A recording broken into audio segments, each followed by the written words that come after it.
If you want to build muscle, you already know that the three main areas to focus on are eating, training, and sleeping. When you optimize these three things, you build plenty of muscle. On the other hand, if you don't train hard enough, you don't eat right, or you don't get enough sleep, you're going to find it a lot harder to build any muscle. So most of your results will come down to these three factors. And the good news is that there are a couple science-based tips and hacks that you can use to optimize each of these three factors to really speed up muscle growth. And the very first undervalued hack that most people have never even tried is using bands and chains to improve resistance curves.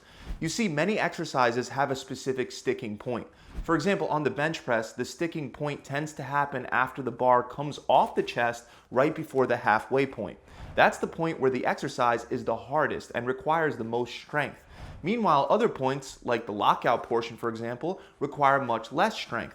To give another example, during the squat, the sticking point typically occurs near the halfway point where the thigh is at about a 30-degree angle to the floor. And most exercises have these kinds of sticking points. So this is important because when you fail to complete another rep, you might be under the impression that you've maxed out and you can't do more reps because your muscles are too fatigued to further produce force. But in reality, the muscle might not be fully fatigued just yet. Instead, it might just be fatigued enough to where you can't complete a specific part of the movement, which could be referred to as your sticking point. Luckily, you can use resistance bands and chains to help with this. They allow you to change the resistance curve of an exercise, which means that chains and bands can make certain parts of the movement more or less challenging. For example, during the squat, the resistance bands and the chains provide more resistance the closer you get to lockout, which is the part of the movement that's past the sticking point. So you'll be more likely to be able to handle a heavier resistance as you get closer and closer to lockout. And that's exactly what chains and bands can provide. Not only will this lead to a more effective muscle building stimulus, but it can also help you gain strength more effectively, as shown by multiple studies. For example, 2 studies show that bench pressing and squatting with bands or chains builds more strength than doing these exercises without bands or chains.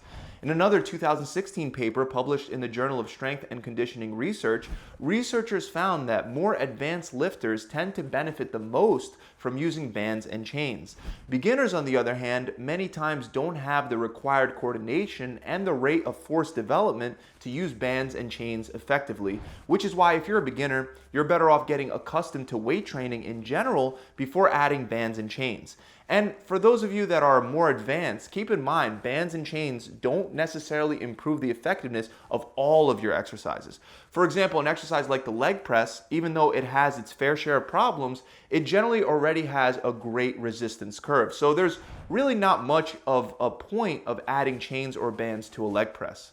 The next muscle building hack is to train either later in the afternoon or early evening. Now, if you have a solid morning routine, there's nothing wrong with that. But you should know that your body does have an internal clock known as the circadian rhythm. Due to this circadian rhythm, you're stronger, faster, and you have a more beneficial hormonal status for exercise at certain times of the day. If you take advantage of this by training at the right time, you can in fact boost your gym performance and your progress. And we have evidence of this. For example, a 2016 study compared the effectiveness of a 24-week workout program where one group completed their workouts between 6:30 and 10 in the morning. Meanwhile, the other group worked out between 4:30 p.m. and 8 at night. As you can see in the graph on the screen, the results showed that those who trained in the evening gained much more muscle. On top of that, another study that specifically examined bodybuilders who either trained before 10 a.m. or after 6 p.m. also found that the bodybuilders that worked out in the evening gained more muscle, which is very interesting, but it makes you wonder, why are evening workouts proving to be more effective for muscle growth? And it really comes down to 3 reasons. First is post-workout anabolic signaling, which is something that leads directly to muscle growth. It's higher later on in the day. The second thing is that you have a more favorable testosterone to cortisol ratio in the evening rather than in the morning. And the third thing is that your core body temperature peaks in the evening, which enhances muscle activation, energy metabolism, nervous system efficiency, and blood flow to your muscles. That's why it makes sense to train in the evening if your schedule allows for it. Ideally, this means working out between 4 p.m. and 8 p.m., although a more flexible guideline is to train between 2:30 p.m. and 11 p.m. Just keep in mind, a morning workout routine that you consistently stick to is way better than an evening routine that you don't or can't stay consistent with. Now, another tip that'll help you increase your upper body push strength is to perform the concentric portion of the bench press as explosively as possible. Remember, the concentric portion of the bench press is the part where you're pressing the weight up off of your chest. And the faster and more explosive that your press is from your chest to lock out, the more reps you're able to complete. In a study where participants were instructed to complete the concentric portion of the press either at maximum speed or a controlled half speed, researchers found that after 6 weeks, the maximum speed group improved their bench press strength by an average of 18.2%. Meanwhile, the slower speed group gained only 9.7%. So they were able to literally almost double their strength gains simply by performing the concentric portion of the movement with as much force as possible. This is most likely because lifting a weight with as much force as possible causes more muscle fibers to be recruited compared to just barely overcoming that weight load.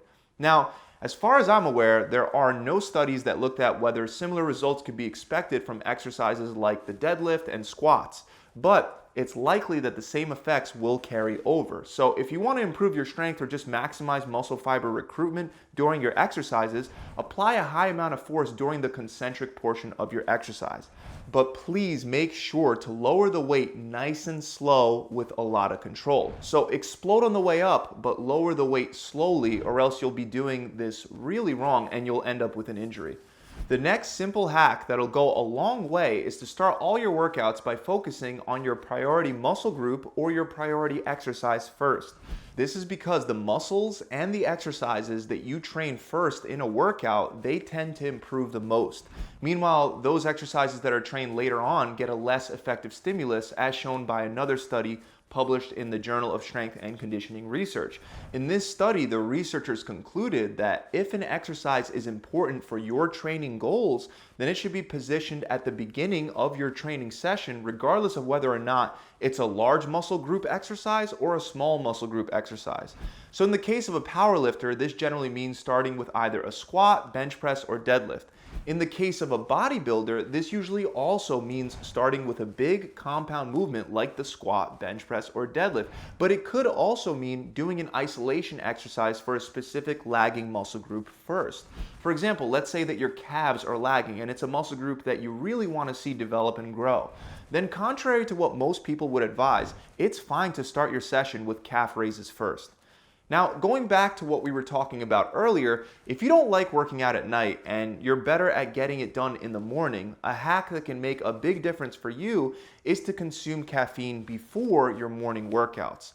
Also, you should do your best to train around the same time every morning because that'll help your circadian rhythm adapt to that time. And like I said, as opposed to people that work out late at night, you can actually have caffeine without interrupting your sleep schedule. Research shows that having caffeine can help reduce some of the downsides associated with early morning workout sessions, such as impaired central nervous system efficiency and slower muscle activation speeds. Even though this is beneficial, caffeine won't really help fix everything. For example, you won't improve your testosterone to cortisol ratio just by drinking coffee, but caffeine can definitely help give you a strength and an overall performance boost. Just keep in mind, if you take it too often, you'll develop a tolerance and become more immune to the stimulating effects of caffeine. So I recommend that you take caffeine only occasionally, like once or twice a week, whether in the form of coffee or pre-workout supplements, to help boost your performance on those specific days. The next hack that can really help you in the training department is to implement staggered sets. For these types of sets, you would alter back and forth between exercises that train muscles that have opposing functions. For example, your biceps flex your elbow, meanwhile your triceps extend it. Those are two opposing functions. So a staggered set for the biceps and triceps would be something like performing a set of bicep curls, resting a minute, then performing a set of tricep extensions, then resting for another minute and going right back to the bicep curls. And you would do this back and forth. By setting up your workouts like this, you're able to do more training volume within a given period of time without interfering with your workout performance. Doing 2 tricep exercises in a row would definitely interfere with your performance, but by working opposing muscle groups for every other set, you're able to start each set fresh. So not only do staggered sets save you time, but research shows that they may actually help boost your gains and work capacity when compared to straight sets. Specific examples of this were noted in studies where performing rows before chest exercises increased power output. Then in another study, performing rows after bench press improved performance on both exercises. So definitely try to incorporate some staggered sets into your workouts. When you're selecting what exercises to combine together, just make sure that the movements don't interfere with each other. For example, don't combine an overhead press with a bench press because both work the front delts, which would impair performance on both. Good examples of exercises to combine include bent over rows and bench press, pull-ups and overhead press, bicep curls and tricep extensions, and leg extensions combined with leg curls. Another hack that might sound kind of funny, but it is backed by evidence, is avoiding sexual activity the day before a leg workout. This comes from researchers that looked at whether abstaining from sex could improve lower body strength performance. In this study, the men were instructed to do 5 sets of 5 squats with as much weight as they could handle the day after having sex, and that was compared to the day without sex. And the results showed that when abstinent, the men could on average squat a 2% heavier weight load than they could on the day after having sex. So if you have a heavy squat workout coming up or some weightlifting competition and you want to perform at your best, then abstaining from sex the day before your event might give you a small edge. Finally, last but not least, a great tip to boost leg strength is to use knee sleeves during squats. In a recent study published in the Journal of Strength and Conditioning Research, researchers looked at whether knee sleeves could improve squat performance. The participants performed squats on 3 separate occasions, wearing either a normal knee sleeve, a tight knee sleeve, or no knee sleeve at all. And the results showed that both the tight and the normal sleeves improved the weight load that they could lift for squats by about 10 pounds. This increase in performance might be because the sleeves enhance comfort, feelings of stability, and proprioception. So you can use knee sleeves during some of your leg workouts to help maximize the weight load you can lift, but I don't recommend using them for every one of your workouts or even for every leg exercise, because when you overuse the sleeves, the muscles around your knee that are responsible for stabilization can get weaker, increasing the chances of an injury when you're not wearing the sleeves. So only use this hack occasionally when you're really trying to push yourself with your squat strength. So those are some of my favorite muscle building tips and hacks that most people don't really talk about. I recommend that you try a couple of these in your routine so that you can see the benefits. If you enjoyed this video and you want to see more just like this, then feel free to subscribe to my channel. And if you're not quite yet sure how to set up your own training and nutrition plan to see optimal results and you want some help, head on over to my website where you can get a customized nutrition plan based on your preferences, as well as a 42-day workout plan with a full video exercise library and a coach to make any adjustments and always make sure that you're doing everything correctly.